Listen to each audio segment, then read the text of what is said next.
Hey, this is Dennis. I want to get back in our Bible study. We're in the book of Hebrews, chapter 13.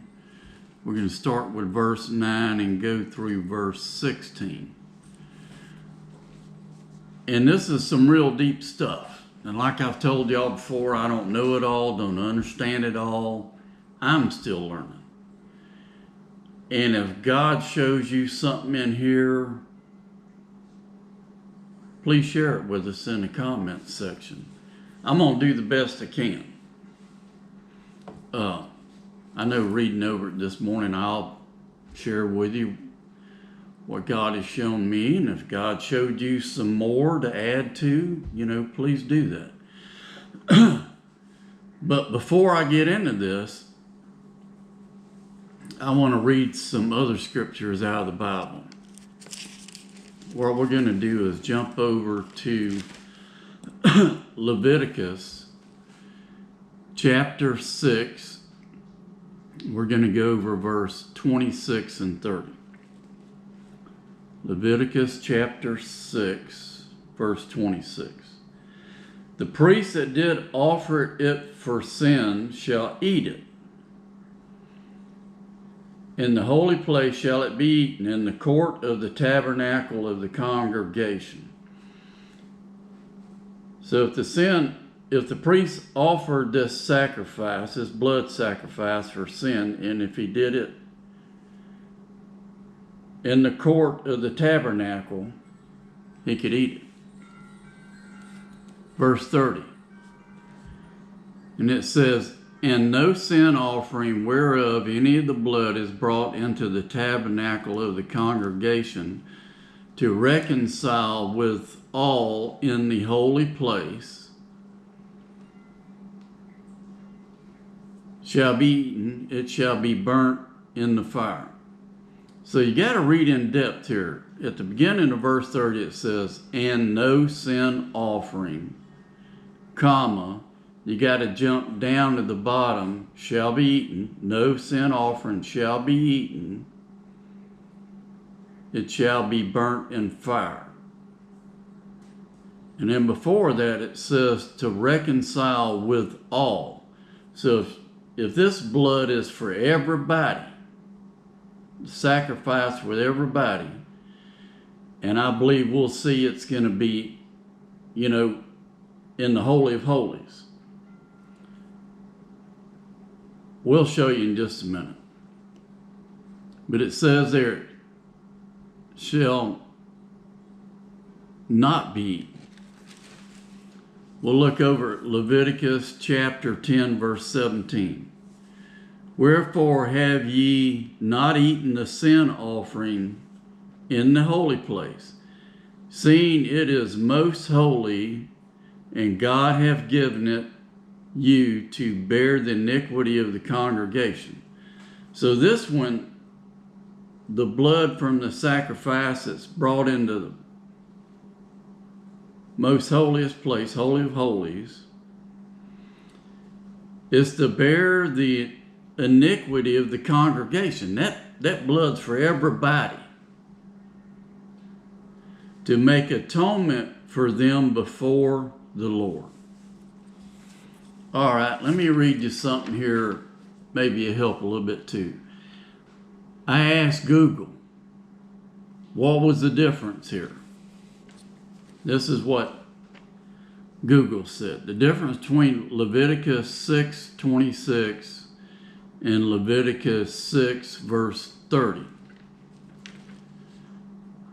Google says, depends on where the blood of the sin offering was sprinkled. Priests ate the meat when the blood stayed in the courtyard. Atonement for individuals, but burned it entirely outside the camp. They did not eat it if blood was brought into the holy place. Atonement for the whole community or the high priest. So if the blood was for the whole community, the whole congregation, for everybody, it was brought into the Holy of Holies, and that meat was not to be eaten. And to me, that makes me think about Jesus. Shed his blood for everybody, for all of us. And now, having read all that, let's go to our Bible study here. Okay, now we're back in Hebrews chapter 13, verse 9. Verse 9, be not carried away with divers and strange doctrines, for it is a good thing that the heart be established with grace.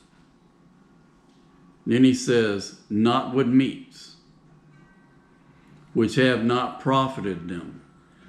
So he points out the difference between grace. Under Jesus, we're under grace. Well, under the Old Testament, it was about these meat offerings, sacrifices. And he says here, which have not profited them. I mean, it had to be done over and over and over. And I think that one sacrifice for the whole congregation, don't get me wrong, I don't want to mislead you. I'm thinking was done once a year. And that blood sacrifice, the meat was not eaten. It was burned outside the camp. So let me read that again. Be not carried away with divers and strange doctrines, for it is a good thing that the heart be established with grace, not with meats, which have not profited them, that they have occupied therein. We have an altar. I believe Paul is talking about our altar is Jesus Christ and the cross. He was taken outside of Jerusalem and was killed outside the walls of Jerusalem. And that's where our altar is, where they have no right to eat, which served the tabernacle.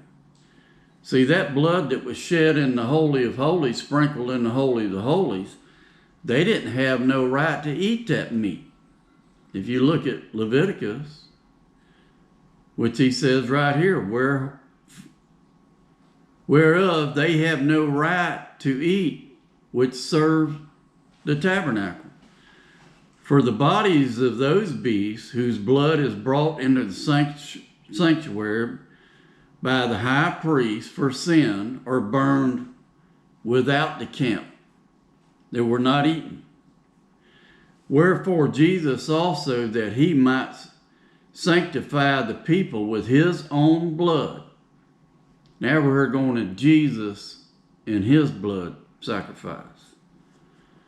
Suffered without the gate. They killed Jesus outside the gates of Jerusalem. Let us go forth therefore unto him without the camp, bearing his reproach. So, to me, he's saying, let's go outside the camp. Let's go outside the walls of Jerusalem to Jesus and bear his reproach. They mocked him and reproached him and killed him outside the walls of Jerusalem. For we have no continuing city, but we seek one to come. So he's like, let's go outside of the walls of Jerusalem, which that's not our continuing city. But we seek one to come. We just read about that over here in Hebrews chapter 12, verse 22. Where it says, but ye are come into Mount Zion, unto the city of the living God, the heavenly Jerusalem, and to an innumerable company of angels, to the general assembly and church of the firstborn.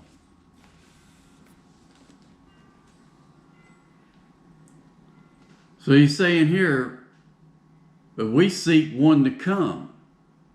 We're seeking that heavenly Jerusalem, that congregation, that church of the firstborn up there.